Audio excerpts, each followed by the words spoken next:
All right. We are back with another episode of the Real Estate Investing Club. I hope you guys are having a great day, whatever day it is for you and wherever you are. Usually it is Friday on the podcast, but today we're coming on a Wednesday.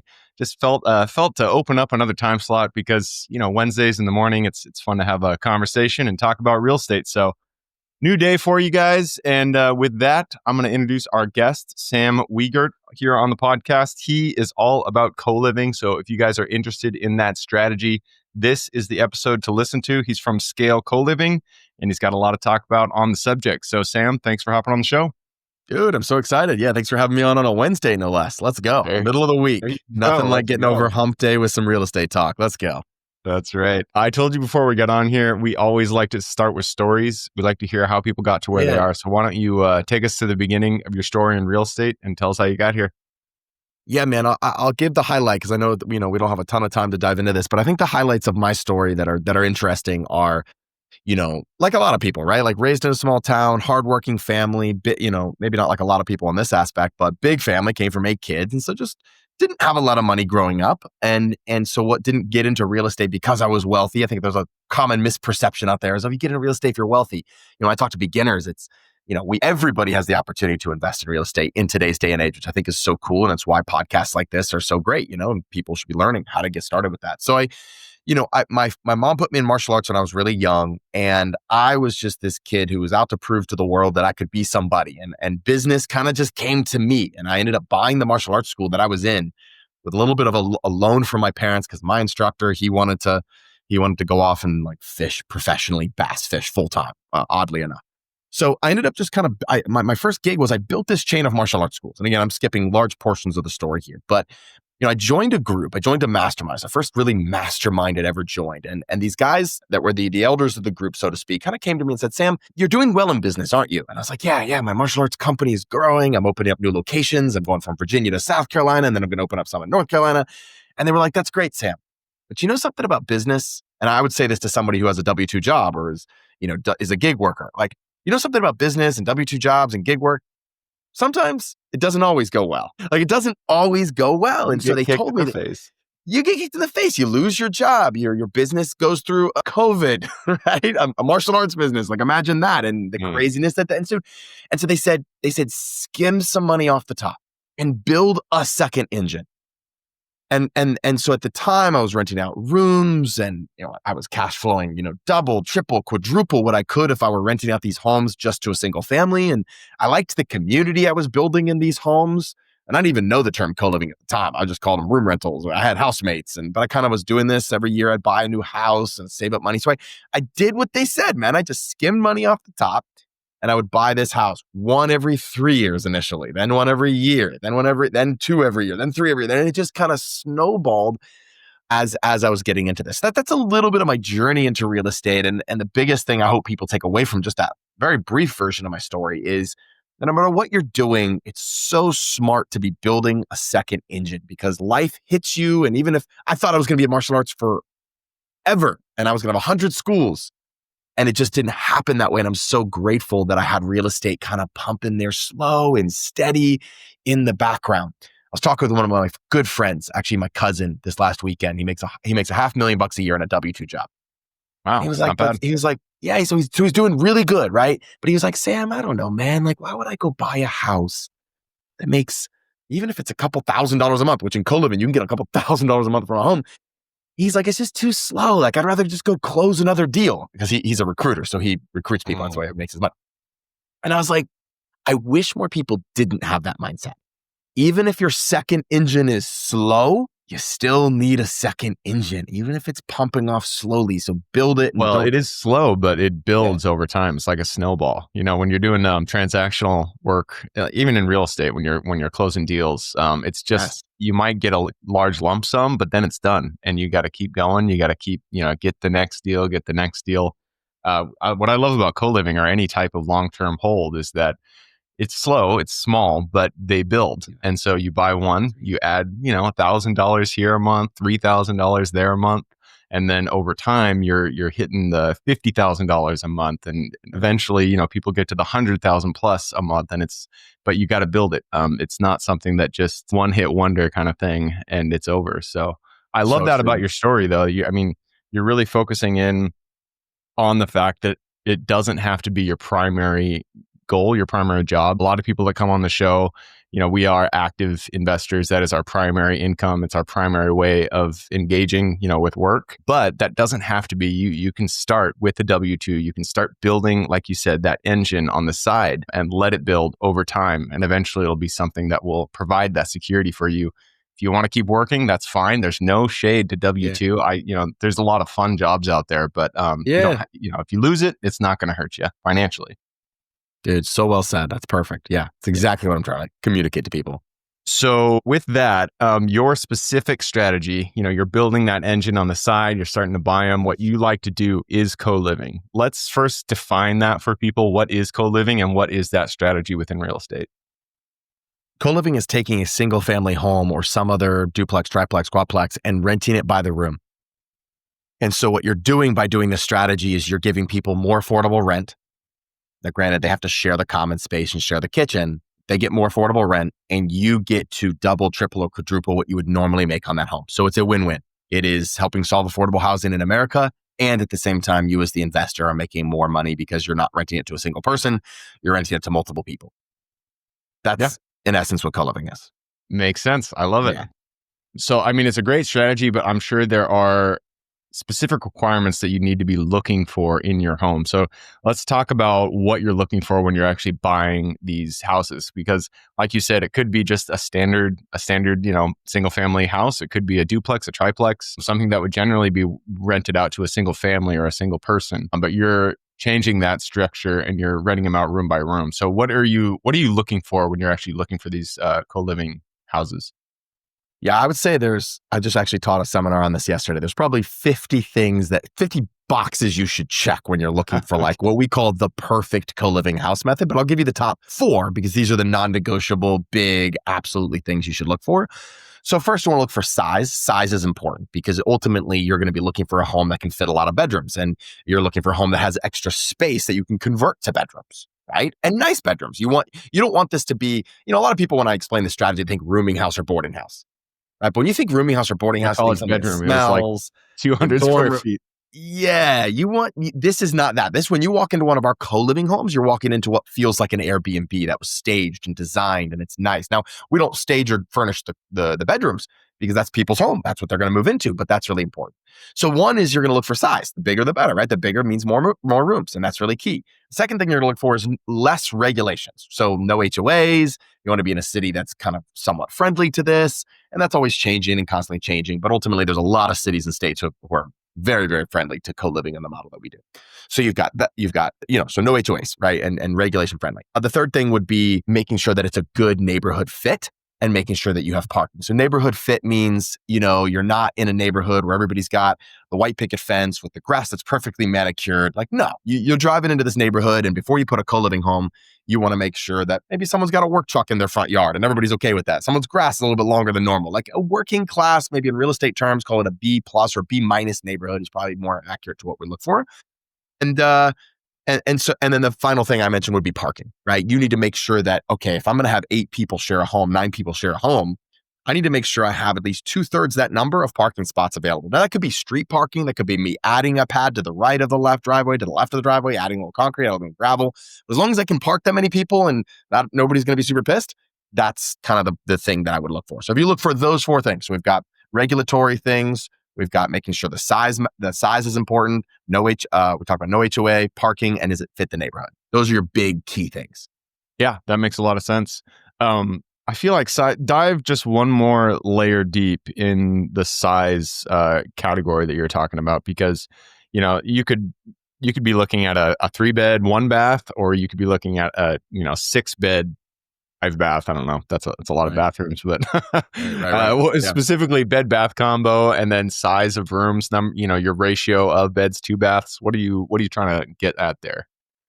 Yeah, I mean, when we look for a home on market in our buy box, we don't look for any particular bed bath combo. The only thing we care about is square footage that's heated, right, and cooled, because ultimately, like, that's what's going to determine what I can convert, right? So, for example, the formula goes something like this. I won't look at any home that's less than 2,000 square feet, and 2,000 square feet equals 6 rooms, meaning I don't care if it's advertised as 2 bedrooms. I know that in 6,000 square feet, I can have a nice kitchen and a common area and at least 6 bedrooms. How do you Interesting. know that? Oh, so Sam? you're okay. Got it. Just So know you're that tearing based down on walls. Yeah. Yeah, I mean, mostly adding walls, but adding walls, adding closets, taking dining rooms, converting them, taking a living room, cutting it in half, converting it, and still having the house have a nice flow to it. But yeah, I mean, the way I think about it is if we're in an affordability crisis in America, which we are for housing, for people who make $15 to $30 an hour, we absolutely are, then the best use of space is not to like have common areas that people don't use or rarely. Nope. We're just having a small issue here. 1 second, guys. Are you back on? You are back on. We lost Sam. Sometimes these technical issues pop on. It's the beauty of technology. Sometimes we lose our guests and then they pop right back in. There he is. There we go. Am I good? All right, let's go. You're good. I was just saying. Yeah, I was just saying that like ultimately, what was I saying actually? Oh, ultimately, I'm looking for size and I'm looking to convert these rooms. We're in an affordability crisis. And if we're in an affordability crisis, then the highest and best use of a space in a home is a bedroom. I mean, that's kind of the dramatic stance that I take on this. Like people need housing. 600,000 people will be homeless tonight in America. So we need housing. There's enough bedrooms in America to house every homeless person and every person who needs housing right now. We're just not utilizing it. So we don't have a housing shortage like everybody's talking about in the news. We have a sharing shortage. We have a creativity shortage. We have a use shortage, right? And in real estate, talk a lot about the highest and best use. Well, highest and best use of this is, so I'm looking for size that I can convert to bedrooms. So 2,000 equals 6 rooms. And then every 250 square feet beyond that. So 2,250 is 7 rooms. 2,500 is 8 rooms. 2,750 is 9 rooms. You bring me a 3,000 square foot house, I guarantee you I'm getting 10 rooms out of that house. Why? Just because I know how the formula goes. Now, am I going to have to add walls and closets and things and maybe add a bathroom or 2? Yes. But that's ultimately how size matters. That's what I'm trying to say. And I call it. Yeah, that makes sense. And size just being the square footage. Yes. Thanks for that clarification. So let's talk. So we went a little bit further into size. Let's talk a little bit more about location because I feel like there's we can tease out some more detail there. You've mentioned, you want to be in a B-ish neighborhood. You want to have enough parking. You don't want regulations. I'm assuming it also really depends on the affordability of housing in the area. Like if you're looking in Detroit, I'm sure it won't be as effective as if you're looking downtown LA or San Francisco or something like that. So what are you looking for in terms of location, like type of city? I know in the city you're looking for B class areas, but are you looking for near a hospital, near a university, like you would for Airbnbs, or is it just generally anywhere in the city and any size of city? Co-living will work anywhere there's an affordability crisis in that city. And so it doesn't necessarily matter how big the city is. Like Charlotte's got an affordability need, and so does Asheville. Asheville's 50,000 people. Charlotte is 2.3 million people. But Asheville's a tourist town and it's very expensive. So you're looking for areas that need affordable housing. And when I say affordable, I'm really talking more about workforce housing than I'm affordable housing. Because affordable housing has certain metrics, it's a simple term. But like people that make $15 to $30 an hour, or someone that's 55 plus and is on Social Security or a set income, where are they living? And a great way to determine this is just to go into a city and to see, okay, you can call the city and they have a lot of data on this online as well, or use ChatGPT, but like how many people are in that income bracket in a city? And then what's the average studio apartment price in that city? Because the studio apartment is usually the cheapest thing in any city. So you need to see what percentage of the population in that city cannot afford a studio apartment. And if and obviously the higher the better, but that's ultimately what you're looking for. And then you as the investor have to come in and say, hey, can I provide something that's 60 to 70% of what a studio apartment is and still make money? So here's an example of where it doesn't work. Someone asked me the other day, hey, Sam, I want to go to this little tiny town in like Nebraska or something. So I looked up what a studio apartment. I was like, I don't think this is a good city. Housing is already fairly affordable there. So I said, let's go look at what a studio apartment is. Studio apartments go for like $500 a month in this city. So he would have to come in at like $350, $400 for a room. And it just like the numbers just didn't make sense. / most people that in that city, even though it's not a high income city, can afford a studio apartment. So, okay, we're not solving anything by doing co-living in this place. In this city. Got it. Okay. So we want to be in a city where housing is increasingly becoming unaffordable. Got it. Okay. So you mentioned you look at pricing your individual rooms, did you say 65% of the studio price? Yeah, that'd be a Okay. median. Yeah. If you can Makes make sense. money at that price point, then you're good. Got it. So you're going to run your numbers And based on then that. you basically are looking to make sure that somebody who's making $30 an hour, working 8 hours a week, 40 hours a week, is able to afford. So I'm trying to get it down. What I like to do, we buy mobile home parks, RV parks, self-storage facilities. Yeah, When I look at a city, I look at the demographics of the city. yes. And, if there's certain number of price per square foot in this city, is it still affordable? Is it still going to be making sense at what we're looking to project the numbers out with our pro forma? So I'm looking for that same kind of thing from you for your co-living. Are you looking for, do you have a median, if a median house sells for 400,000, is that kind of like what is the metric that people can look at and say, okay, this city works? This city needs co-living? Yeah. Yeah. I mean, can you make money providing a 60%? Can you make money on a home? As an investor, I would say the biggest thing that we look for is, can you make money on a home with rooms that are priced at 65% of what a studio apartment goes for? And if you can do that, then you can probably, then that city is the one that's worth looking at. Cool. All right. Makes sense. So let's talk about management. That is always the hard part of owning any real estate, really. And I feel like it would be a little bit more difficult with, renting by the room. For sure. How do you do it? Does it work the same? I'm assuming it works similar to Airbnb, like you're putting locks on each individual door, like key codes. Yes. So tell me about management. How do you go about doing that? Yeah. I mean, I'll give you an example. So we have a house recently we bought. Oh, I guess we bought this one maybe a year and a half ago now, but I like to use this example. So, normally if we rented it to a single family, rent for $2,500 a month, we made it an 11-bedroom home here in Charlotte. Average room is $800. There's some higher, there's some lower. And so, let's call it $8,800. So, okay. So I've got this home. I'm producing, not quite 4 times what it would normally rent for, but it's 3.5, whatever. Let's call it that. And so, that's the fun part. That's the part everybody wants to see when they do see co-living. It's why all the gurus right now are talking about co-living. It's the newest thing. It's the greatest thing. But what's the hard part? Well, it took me 90 days to find that home, get it up and going, and like get it rehabbed and all the things that 90 days. But ultimately, you're managing these things for the next 17 years. So I'm saying all this to say, by far, managing this is the hardest piece. And it's the reason why people are doing co-living and failing. It's because it's difficult. Imagine the nuances that come along with 11 people sharing a home. Johnny ate my peanut butter problems. I left my peanut butter out and Johnny ate it from room 2. And I'm drama is going to be the thing that's the hard about that. Yeah, exactly. So having systems and could be someone smoking weed in their room and something smoking. It could be a million things that we've had to create systems for. I bought my first co-living house in 2011. So I've been doing this a little while. So I'm like, I pretty much know what's going to come up. Everything from, it's going to sound crazy, but I'm trying to get people the real on your podcast, right? Everything from, hey, there's a smell in John's room, and we find out John passed away. It happened. To Johnny and my peanut butter problems, right? So these are all things you're going to have to either handle and deal with. And this is where the rubber meets the road. This is where someone making it, this is where the money actually gets made, is in managing this. And this is what I coach people a lot and support people on and do that. So, I mean, we can take it wherever you want to go. It's such a broad topic. I'm not sure I dive into one thing, but yes, ultimately it's, do you have a system for someone smoking? Yeah, go ahead.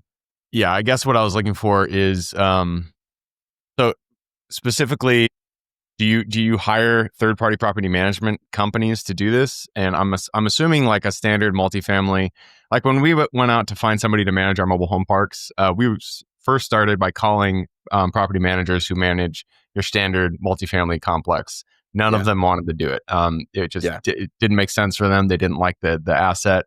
And so we had to kind of go out and we hired individual managers for each individual property. And then we got somebody to kind of oversee all of them. We had to kind of create our own property management company, essentially. It's not really its own company, but we had to make our own property management structure. Are you going out and hiring third party, or are you doing it all in-house? Yeah, my wife and I own a property management company that manages ours and a bunch of our students' properties. But there are property management companies that you can hire. They're just far and few between right now. This is Airbnb in 2015. This is Airbnb before all the Airbnb managers popped up. So will it happen? Yes, it's coming. We're seeing more and more come online every day, every week, every month. But you can hire third party. You can either do it. I mean, your options are really do it yourself, right? Learn the systems or whatever. Hire a third party, which you can. They're not advertising. They're overwhelmed. Everybody wants them to manage their property, so they don't have to advertise. I mean, they're very, very, very in demand right now. And even then, you kind of like, just so you don't get BS'd, you need to probably have done it yourself or know it, or you need to build something yourself. That's kind of the nuance right now. Yeah. Makes sense. Yeah. Finding a good property manager is very difficult. I'll tell you that. Difficult in general, right? For anything, but Yeah. let alone a new up and coming asset class. So that's the key. Right on, man. All right. Well, I just took a peek at the clock. Looks like we have run through our time. So it's time to jump into the quick question round. Are you ready? Let's do it. I'm ready. Let's do it. It starts with education. It could be any form. It could be a conference you've gone to, mentorship program you've been a part of, a book you've read, movie you've seen, anything. I just need 2 recommendations, one for general life wisdom and then one for real estate. 2 life recommendations, one for real estate and one for general life. Yep. Could be a specific conference you've gone to, any program you've been a part of, a movie you've seen, anything. Yeah. I mean, I would just double down on my statement of like, if I had to give just a specific real estate piece of advice, just from something that's been reinforced over and over again, is like, don't get caught into the lie that income equals wealth. I think there's a difference between being rich and being wealthy, right? Rich is I'm making a lot of income, but you might be spending a lot on taxes. We talked about how much we hate taxes right before this, and getting all of our stuff together, not taxes specifically. October 15th is when we're exactly. That's when we're recording this. I feel everybody's pain. That's right. So it's like, I would just double down on this idea that like, you don't have to be like rich and wealthy are different. And we want to strive to be wealthy because ultimately we'll live off of our net worth. And so that is why real estate's so important. I have so many friends that make $1 million a year, make $1.5 million a year, make 5, like I told about my cousin who makes $500,000 a year, and they're rich. They have a lot of income, but they're paying all of that out and they're not building that second engine that we talked about at the beginning of this podcast. So as for terms of real estate, I'd say, get wealthy, don't just get rich. We all know the doctors that are just stressed can never stop working because they make so much money, but they have so many bills. And I think real estate allows you to build some real equity in some things you're doing, things I'm doing. So I think that's important. That'd be my real estate advice. General life advice. So real quick, do you have, for everybody who's listening and they want to go out there and maybe join some type of conference, go to a specific conference or go to a specific mentorship program to learn a little bit more about real estate? Have you been engaged with one that you could recommend, or that's what? Yeah. I mean, I've been in a bunch of them. I'm a part of the one I was a part of for 14 years is called GoBundance. It's only for men, but it's a great group. They call themselves they're a tribe of healthy, wealthy, generous men that choose to lead epic lives. I was one of the founding members of that group, and they were very impactful. That was the group that originally kind of took me under their wing and said, do this. And now I get to do that in my own mentorship program. I have a mentorship program specifically around co-living that I help people and support them in some of these same principles. So I'm really proud of that as well. So nice. All right. I love it. Yeah. What was the... Yeah. Okay. I'm going to move on to the next question. Let's do it. This is for your younger self. So let's go back to the Sam who was just starting out or just buying that martial arts gym way back when. Go back to him, look him in the eye, give him one piece of advice moving forward. Yeah, just ditch the shiny object syndrome is my advice. Like every time I would go, like life happens and just lean into whatever's in front of you 100%. Like just give it all you've got, whatever's right in front of you. And I guarantee you the next thing will appear, but it will appear naturally and normally, and it won't have to force it. I think that's the advice I'd give people. Like go all in on what's in front of you. I wanted to be in real estate full time for many years, but I was just like, martial arts was in front of me. So I gave that all I got until it very naturally flowed for me to now coach and teach and help people with co-living. It was natural. I didn't have to force it. Yeah. No, that's really good advice. Especially you mentioned shiny object syndrome because it's so easy to get caught up in that. So easy. Even in real estate, it's tempting to, you're out there, you're generating leads, you're talking to owners, and it's tempting to switch assets. You're doing self-storage right now. You want to go to co-living, you're doing co-living, you want to go to multifamily or RV parks or whatever. But if you're already going down a path, just put more effort into that path. And like you said, your career and your trajectory will kind of naturally, meander through life. That's right. Switching every single second is the thing that keeps you back. That's right. Well said. All right. Next question is about the U.S. It is a big place. There is a ton of opportunity out there. Give me the single metro you're most excited about investing in today. I would just say Charlotte. That's where I put most of my eggs, in the Charlotte, North Carolina basket. It's politically, it's middle of the road, which I think is good. You don't have big extremes one way or the other. it's just been positive population growth for the last 40 years. It's one of the top states, I think, to invest in. Very Nice. landlord friendly, low taxes, low real estate taxes, low property taxes, like good, solid state. Yeah. My brother-in-law lives out there. It's also very pretty, especially during the fall. You guys have got Beautiful. some good colors out there. Yeah, I've got this sick view in front of me right now. I'm just looking at all the leaves turning. It's amazing. All right, next question is about lessons learned. Not every deal we get into goes the way we expect it. In fact, pretty much every time something goes wrong, and that's when we get to learn a lesson. So what was a deal that went a little bit sideways for you? And then what was the lesson you pulled from it? I mean, this is going to sound like a silly lesson, but I would say like one thing is there's a movement in the real estate space to buying houses and things like remotely and managing remotely and buying it. I just think there's nothing like just actually physically meeting your contractors, touching the property you buy. And I've had to relearn this lesson so many times. I bought a property recently, sight unseen, in my own city because I just buy a decent amount of them. And I was like, I know that area, I'll just buy it. You know, so I needed to, yeah. Anyway, and then I ended up being next to this like gas station that I like somehow missed. A simple, silly lesson, but just, yeah, like be involved in real estate and touch ground and touch the people that are working on that home. And, this goes for contractors too. You know, you leave a contractor for so long and they think they're not getting overseen by anybody, right? So like show up and be there every week, a couple times a week to really make sure that you're just being a great force for good in your properties. Same thing with managing. Last thing I'll say is just like managing too, like, check in with your managers. No such thing as real passive income in real estate, right? We call it in my group, we call it passive-ish, meaning it's like passive, but you should be checking on it weekly or at the very least monthly with your manager. So never step out completely. Yeah, that is a great thing to kind of highlight there is even if you have management in place, your job is not over. You have to meet with them every week, even if you don't have anything to talk about.